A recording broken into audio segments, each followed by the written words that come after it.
What's up, everybody? It's your boy Bosco, and today we're playing through and taking a look at the game Brothers, A Tale of Two Sons. This game came out in 2013 and was made by Starbreeze Studio and Joseph Fares, who apparently is a visionary Swedish director.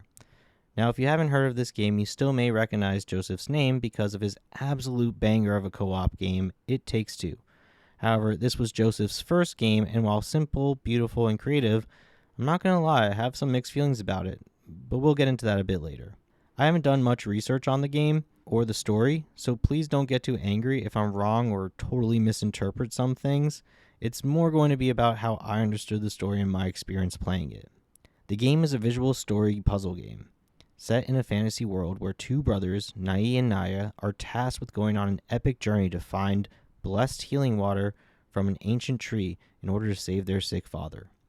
The main mechanic of this game is that you have to control both Nai and Naya at the same time using the left and right analog stick, or in my case, because my controller wasn't working, I had to use my keyboard, WASD, and the arrow keys. From what I saw prior to playing the game, this was people's main complaint. While it certainly is a very unique and creative mechanic, I can definitely understand how at times it can become frustrating and confusing. Using my right hand for movement was definitely not natural, and anytime the brothers ended up on the wrong side, Naya on the right or Nai on the left, I instantly became confused on how to properly move them around, how to get them on their correlating sides before moving forward. Luckily, the game isn't too difficult and doesn't have many high-stress moments where you need to move quickly and accurately, because if it did, I definitely would have been raging a lot more. For the most part, the game lets you take each puzzle at your own pace and isn't really punishing for messing up. And while it is interesting and a unique mechanic, I don't think it really adds much to the game other than allowing for one player to do what normally would require two players. If anything, it could potentially have limited what could have been done gameplays-wise, because you can only do so much with each hand, so all you really do is move them around and interact. But that doesn't really matter here since it's really more of a visual narrative driven game with some puzzles in it. Speaking of the story, the game starts with the younger brother, Nai, visiting the grave of his mother and remembering back on how she drowned while they were out on a boat in a storm, and he was unable to save her. The way this goes, it looks as though she's pulled down into the water by something and doesn't simply drown, and while I thought this was going to come up again later and play a bigger role, it doesn't. It just seems to happen because Nai isn't strong enough to pull his mother back up onto the boat, and she apparently wasn't strong enough to hold on or get herself back up there either. Mentally, I told myself, well, maybe it's because she was exhausted from fighting the harsh waters, or there were some strong undertows, since we do seem to enter the scene right at the end and don't know what else they were dealing with. But ultimately, this became one of my biggest issues I had with the game. Not just this moment, but in general. There are things that happen in the story that are fine plot-wise, but the way they happen seems forced and inconsistent with the story the game is trying to tell. This vague and seemingly avoidable death feels more like something that happened because it was written that way and less like something that was, unavoidable. And I think it's supposed to make us think that Nai feels maybe that his mother's death was his fault because he wasn't strong enough to pull her up. But with questions lingering in my mind, like why were they out on the boat in the storm in the first place, or why didn't or couldn't she just grab onto the boat herself, it really didn't have the emotional impact I think it could and was supposed to have. After the flashback, the mother's spirit manifests from her tombstone to briefly comfort and reassure Nai. While I thought this connection to the spirit world may play a bigger role in the story, I now think it's probably just in Nai's mind and not something that really happens, since this doesn't have any impact in other parts of the story until the end. But then again, it's a fantasy world with many unanswered questions, so who knows? Maybe it's real, maybe it's all in his head. Either way, it could have been cool and interesting to make it more canonically relevant, or at least a bit more impactful and relevant through the whole game. You're then called over by your brother to help carry your father to the village doctor, I guess? And this is basically the first part of the tutorial, teaching you how to maneuver with both characters at the same time and showing you that Naya has certain things that he can do, like pull heavy levers, and Nai can be launched up to higher places that Naya couldn't reach on his own. Right away, I could see the difficulty in controlling both brothers at the same time. For some reason, having to hold down the interact buttons to hold the cart our father was in made my brain forget how to use my other fingers. Letting go of a direction button would cause me to let go of the interact button and drop the cart and run away. And this would not be the only time this happened throughout the game. Once your doctor sends you out on your quest, some obnoxious asshat from your town tries blocking your way out of the village so that you can learn a bit more of the mechanics of the game and how to navigate some of the puzzles that you'll be confronted with later on. Like the fact that Naya can't swim and needs to hold on to Naya when they're in the water, but he can squeeze through gates that Naya is too big for. This goes on for a bit until you finally stick a dog on him, which makes him cower in a corner. Clearly, this dude sucks because dogs are great judges of character, and this dog does not like this dude. In this beginning section, I thought it was really cool and interesting how Naya and Naya have different interactions with all the different town folks. Naya is more interested in asking people if they know where to go to find this magical tree, and Naya being more childish and even devious at times. Don't spit in the people's drinking water. What the fuck is wrong with you? This little kid's a menace. He's a savant.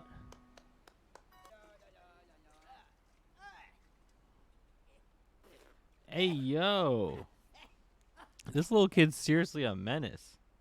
Once you make it out of the village, we're introduced to the first fantastical creature in the game, a crying troll with mushrooms on his back. This friendly giant helps us progress through the treacherous terrain by absolutely yeeting us across some larger gaps and allowing us to use him as our personal rock wall and tightrope. A few puzzles and some platforming later, we find out his wife has been captured by other trolls, and we have to sneak and outsmart them to free her and escape from their cave, which was not very difficult. These trolls are about as bright as their dimly lit caverns. Oh, look, he's even walking nice and slow and sneaky. Can we get a little better?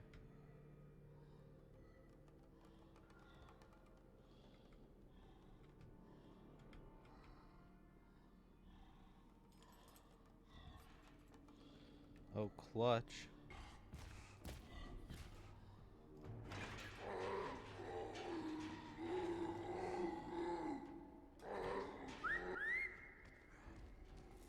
Okay. Alright, so what you're telling me is I need to get this motherfucker to ram at us?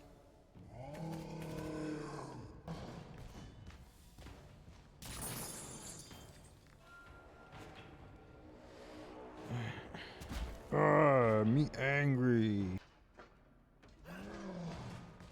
Yoink.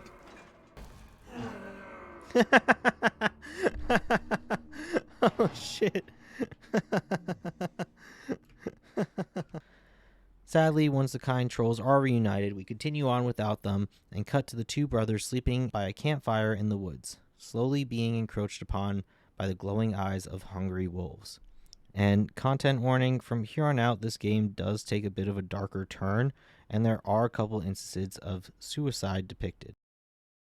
Luckily, as we all know, wolves are scared of fire, so a few good waves of a burning log fends them all off until we make it to a better lit graveyard. What? Homie! Why would you throw that away? Why would you throw away the flaming log?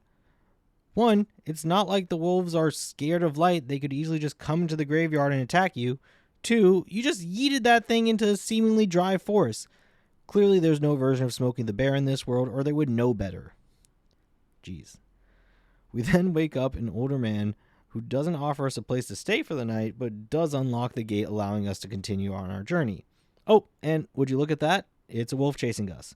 If only we had something to fend it off, like, oh, I don't know, a flaming log? Luckily, a giant stone is conveniently placed for us to climb up on and continue making our way through the dark forest until, oh no, a rock came loose and Naya has to dive in after his younger brother, chase him down and save him. And, oh no, a waterfall. Oh, phew. Luckily, there's a ledge that Naya is able to grab onto as he goes over the edge of the waterfall, and both brothers are safe. Naya checks what looks to be like a root from a tree that crosses the waterfall just perfectly for Naya to climb across, and don't worry, he checked to make sure it's safe and sturdy, and oh, what's that? It's not?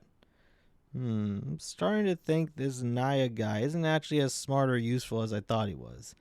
I guess he is just a kid, so I shouldn't give him too hard of a time. Anyways, we carry our brother on this large branch around through some of these living tree stumps who are determined to knock Naya off until we find a clearing for Naya to climb up before a hidden stump pops out of the wall to grab the branch and throw Naya down into the water below. Naya dives in, saves his younger brother again, and drags him up onto the shore, saving him from drowning. Something Naya could not do for his mother.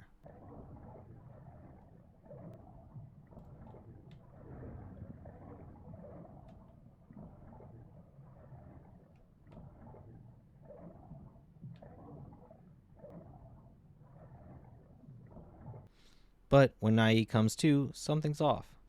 The brothers walk up to a giant hand, which carries them over to find it's a giant version of his mother laying against the rock, with her other hand covering their ill father, fingers wrapped over him like a cage. Naya stands there, wobbling, dazed, as the screen starts to wave and morph.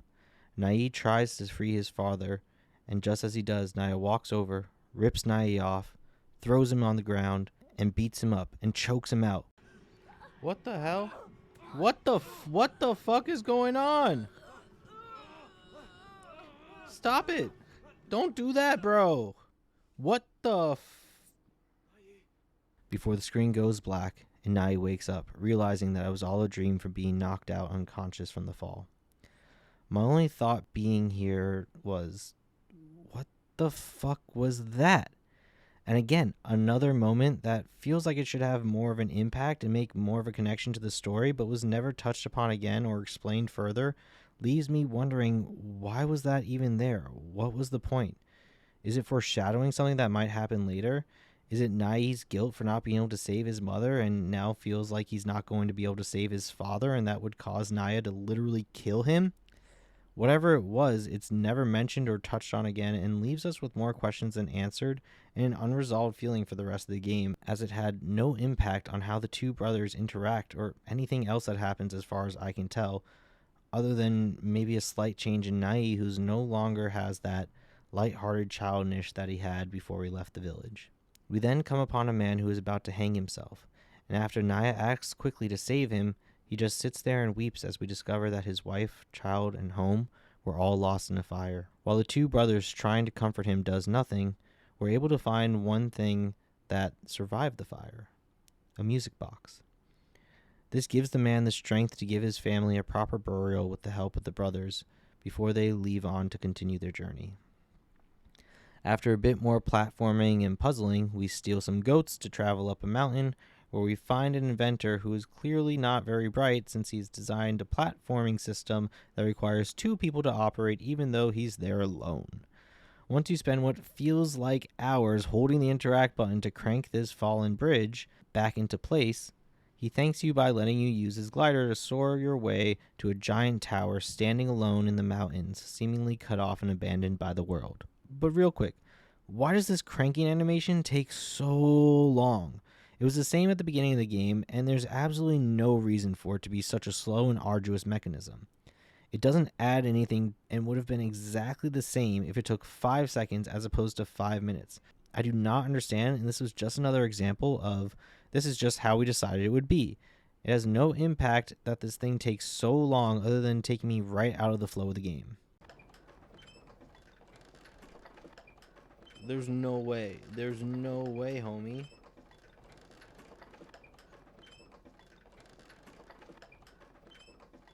Bro.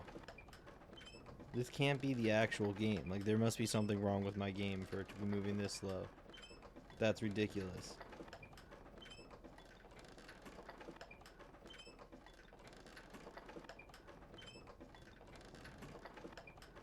Who making this game was like, yeah, let's make this mechanic just the slowest thing ever. Like, what?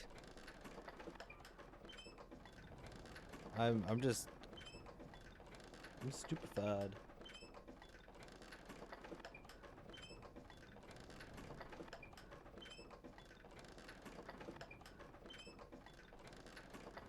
Okay, well, I'll catch you guys in like a year.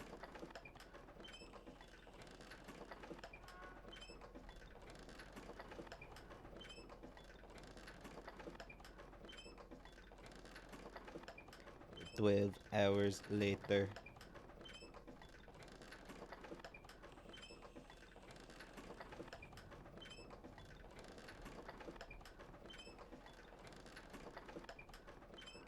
Imagine I let go right now and had to do it all over again. Lols.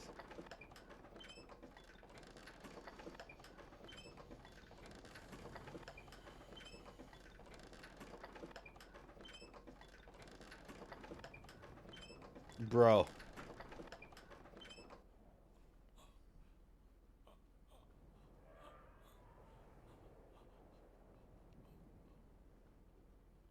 I'm too afraid to let go. What if it falls back down?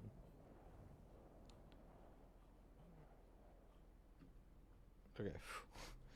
Imagine though, I would have lost my mind. Anyways, quick rant aside, the two brothers glide around between the mountains and through a cave, just barely making it to the tower where a new mechanism is introduced: rope!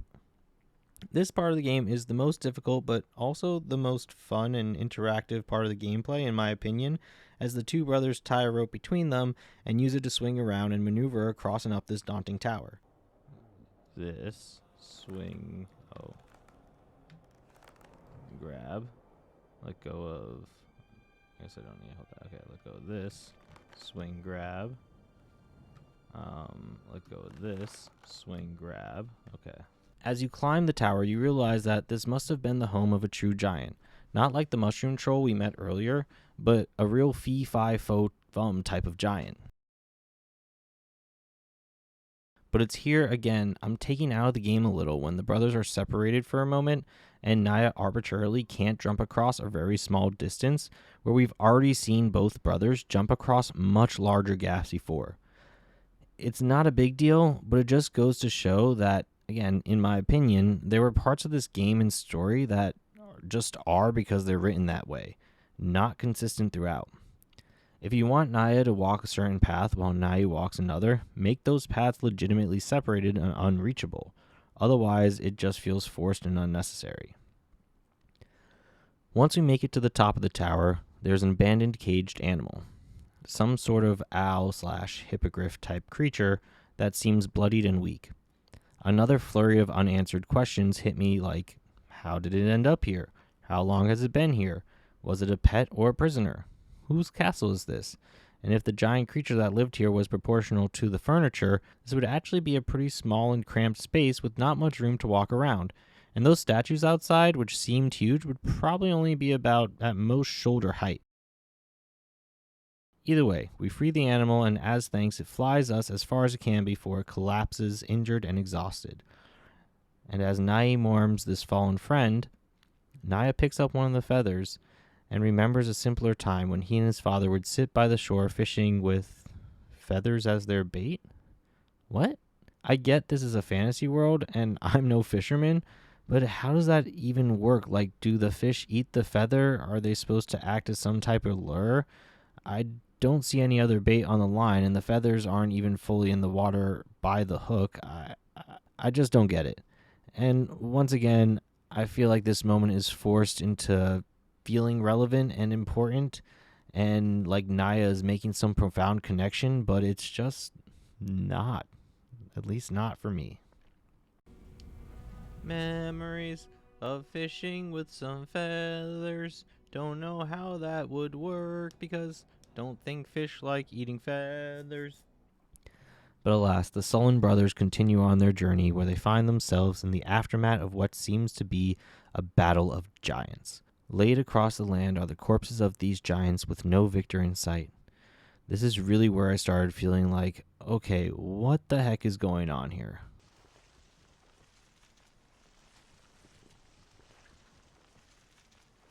What's going to happen with this one? Oh! Oh! Oh, jeez. God, jeez Louise. Ugh.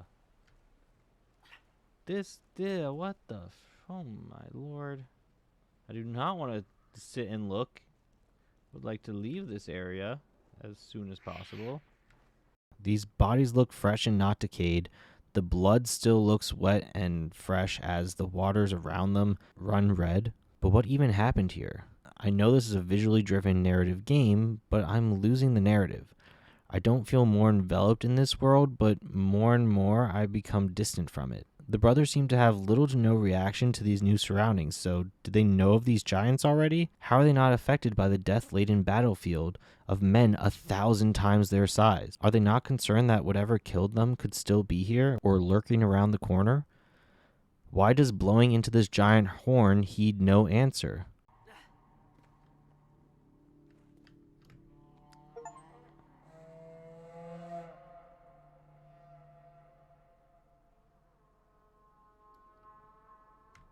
Instead of adding to the story, it just distracts me as I callously desecrate these bodies even further to continue on our path which leads us to another mystery. Fucking right in between the eyes.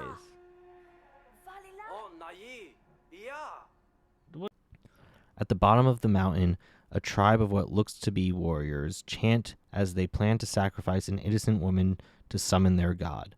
A red being that looks like two people standing on their shoulders. We use our far greater intellect and cunning to trick them into thinking that we are this divine being, which allows us to free the woman and run away.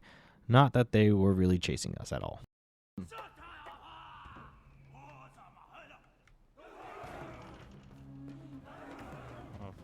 They really didn't chase us at all. They really just didn't chase us at all. She guides us through a beautiful glacial landscape with giant whale-like animals that dive out of the water like dolphins. And again, I question, where the fuck are we, and what in the world happened here? There's another canoe upon the shore where we land, and the ribs of a giant creature are embedded in the snow, but that's all we get. After saving some capsized turtles, we come upon another abandoned city. But here, there are actually some people. They're just frozen solid and covered in snow. Or they're snow people? Okay, what was that? It seems a little extra, but alright. Anyways, how do these archers freeze solid in place mid-draw of their bows? How long have they been here? Were they besieging the city or trying to take it back? Oh, I hope they're just snow people. Oh, no, they look like real people that were frozen. Well, I guess it doesn't matter because we plow right through them and then launch ourselves over the wall. Inside the city roams an invisible monster. Perhaps he's the one that cleared the village, or is he just the last survivor? Damn, this lady's got some hops. Luckily, again, like most NPCs in this game, this giant invisible thing is not very bright and we easily hide from him in plain sight. Until he randomly decides, actually, I know exactly where you are, and rips a home where we're hiding in right out of the ground, and we have to run for our lives, narrowly escaping as the bridge collapses under the monster's weight. Ah, run faster, motherfucker. Okay, that wasn't too bad. The girl thanks Naya with a smooch on the cheek and continues guiding us. We cross a bridge with the Aurora Borealis lighting up the sky in the background as "Can You Feel the Love Tonight" plays in my mind. This beautiful moment ends as we reach a bouldered off entrance to a mountain. The woman gestures us in and Naya leads the way, despite Naya's protesting. With seemingly no other option, Naya reluctantly follows. Come on.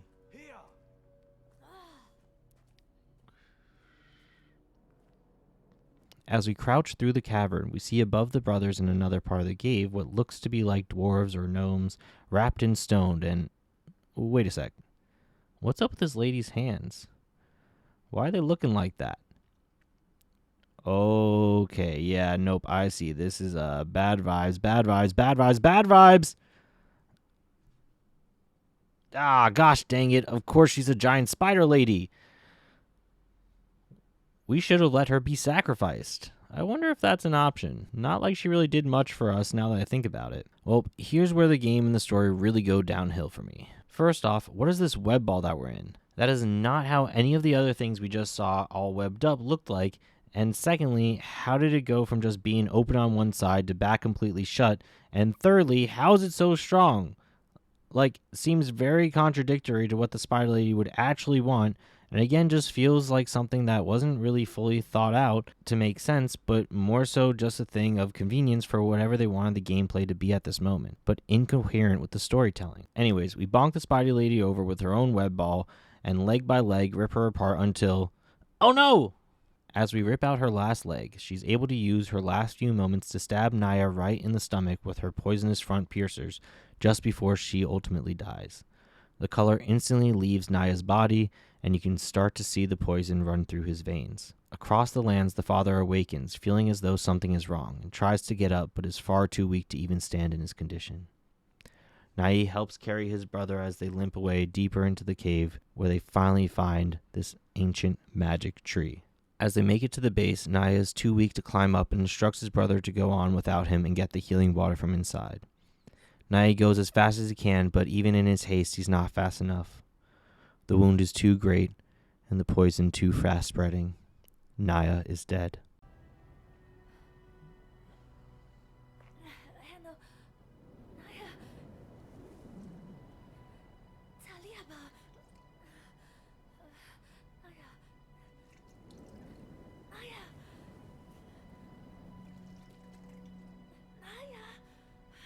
Wasting all the water, homie. He's got a big ass fucking hole in his stomach. Ain't no water gonna heal that.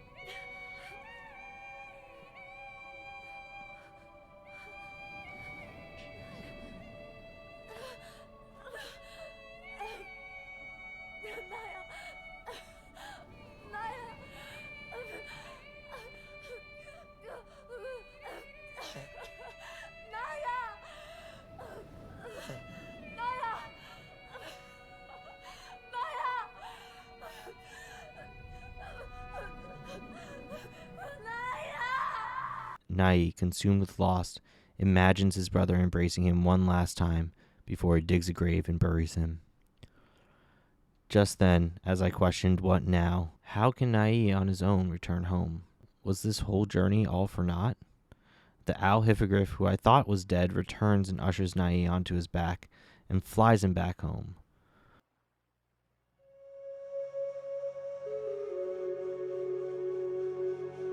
Over the glaciers,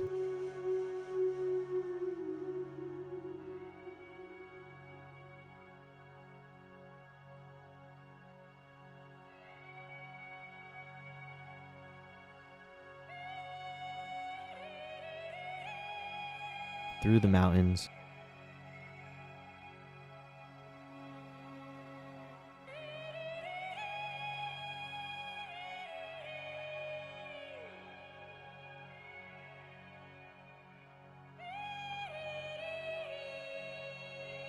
across the sea,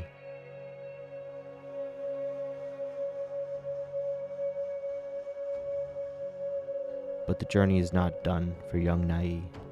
Instead of dropping him off at his home, Nai is inconveniently left by the shore, where he has to swim on his own and pull the big lever himself and parkour himself up this little cliff, doing all the things he once needed Naya to do for him. Alas, he makes it back with the sacred water to heal his father's illness and collapses on the floor in utter exhaustion. The story ends with Nai and his father now mourning their lost family together upon the hilltop where this whole adventure began. His father falls on his knees, crying, but Nai just stands there, sullen and silent, hardened by his trauma he's endured. To me, there is a beautiful yet sad story here, one of loss and trauma and growing up. There is so much potential in this story, and yet, by the time I made it through this epic adventure, I was more confused and mixed about what I was supposed to be taken away and feeling. There's so many questions left unanswered. This world feels so full yet so empty at the same time.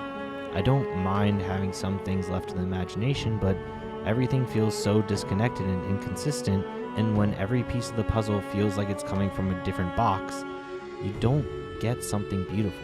You get a misshapen image that's being held together by tape and glue with pieces looking forced in and obvious gaps that should be filled. I don't mind that Naya dies, but how he dies just doesn't sit right with me. Again, it just feels like they decided he was going to die and then forced it to happen.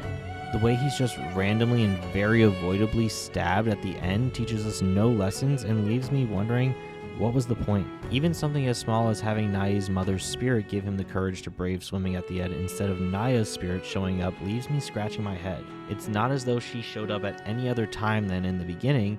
She didn't guide him or help him through any of the other moments. Why does she show up back again now? It's the strength and experience he gained with Naya that allows him to do all these things at the last moment. It's why the player has to use Naya's interact button, not Nai's, to do them. He should be the one that shows up to give him the strength to swim. And ultimately, all these things added up to me just feeling unsatisfied with the story. Now, remember, this was Joseph's first video game, and it's clear that over the years he's learned a lot, as It Takes Two is seriously one of the best games I've ever played, with a clear and rich story and amazing cooperative gameplay. In this case, I think the vision and ambition were just more than the product we actually got. Anyway, that's all I've got to say for now. Thanks for listening. As always, it's your boy Bosco. I hope wherever and whenever you are, you're having a wonderful morning, evening, afternoon. Catch you next time.